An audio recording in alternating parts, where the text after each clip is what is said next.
Welcome back to EDEL 594. I'm your instructor, Professor Mildred Donoghue, and today we'll be going over your second chapter, your literature review. This is one of the longest chapters in the project and will probably require a fair amount of revision, so we are beginning with Chapter 2. Think of Chapter 2 as an extended term paper. You will read extensively in your area of interest and take notes on scholarly works relevant to your project.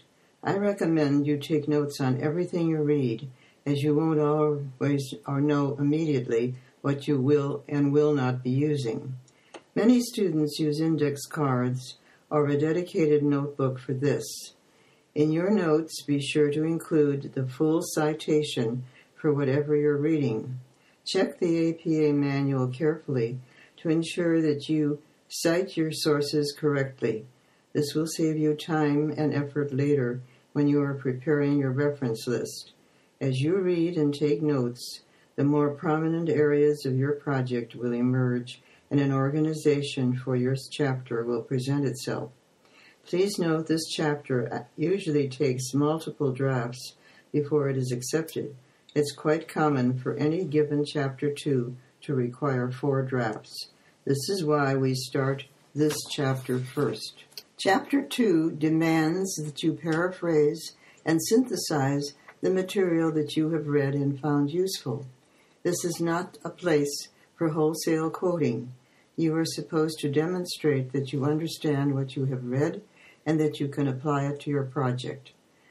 Wherever you use a fact, observation, or idea taken from your reading, you should credit that source either in the text or in a parenthetical citation. There are many examples of these citations in the APA manual, and you should have no difficulty in making your own. As you come to write Chapter 2, you should organize your sources according to topic. Because Chapter 2 is such a long chapter, it must be broken down into segments, and it is best to organize these segments along topical lines. I will give you 3 examples of literature reviews from previous projects and show how those students organize their reviews of the relevant literature. The first example is from a project called Language Acquisition Through Physical Movement Activities. While I won't go into how all the chapters were organized, the segments of Chapter 2 are as follows. English language learners. Active versus passive learning. Using physical movement as an active learning tool. Brain research related to physical movement.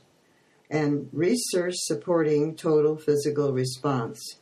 Each of these segments was about 3 to 6 pages long. The second example is from a project called Integrating Math and Technology into a 3rd grade life science unit.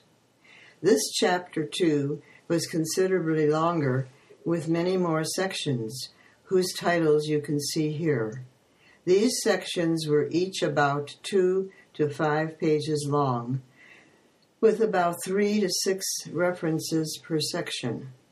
Each article or study being cited took up 1 good-sized paragraph as a rule. Please note the presence of a conclusion section at the end of the chapter. While you are not required to write a conclusion or discussion section for your literature review, it is extremely helpful and I do recommend it. The third example is from a project called Graphic Organizers, a visual aid for 3rd grade English language learners to facilitate science content learning. This Chapter 2 has 6 sections. What are graphic organizers? Effective elements, science content, reading comprehension, additional benefits, and discussion. This chapter begins with 2 pages of introduction before the sections appear, and after that each section is approximately 2.5 to 3 pages long.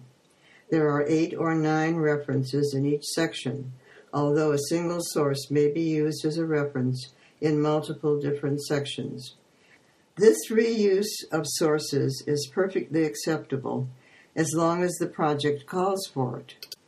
As you read through the literature to prepare your review, take careful notes on how to cite everything. You will not know what will or will not be included in your reference list until you sit down to compose your chapter. Until then, treat everything as a reference and cite it as such.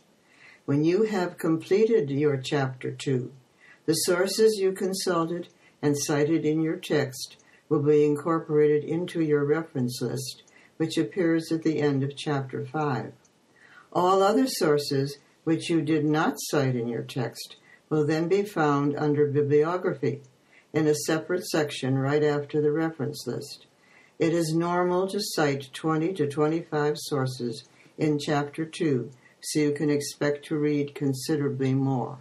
Your resources for this portion of your project include, as always, the Cal State Fullerton Academic Honesty Manual, the 6th edition of the APA Manual, and the Graduate Project Handbook, which is available on Blackboard under Course Documents. Your sources for Chapter 2 in particular should consist primarily of scholarly books and journals, which are widely available in academic and public libraries and in their databases. Because you are online students, you cannot be required to come to the Cal State Fullerton campus, but you are strongly advised to take advantage of any academic library, online or in person, to which you have access. As alumni of Cal State Fullerton and other colleges and universities, you probably have borrowing and or database privileges at the schools that granted you your bachelor's degree. Once again, my contact information is displayed here for reference. If you have any questions about the content of this presentation, feel free to email me or ask me during your weekly Skype conference. Thank you for watching, and good luck in writing Chapter 2.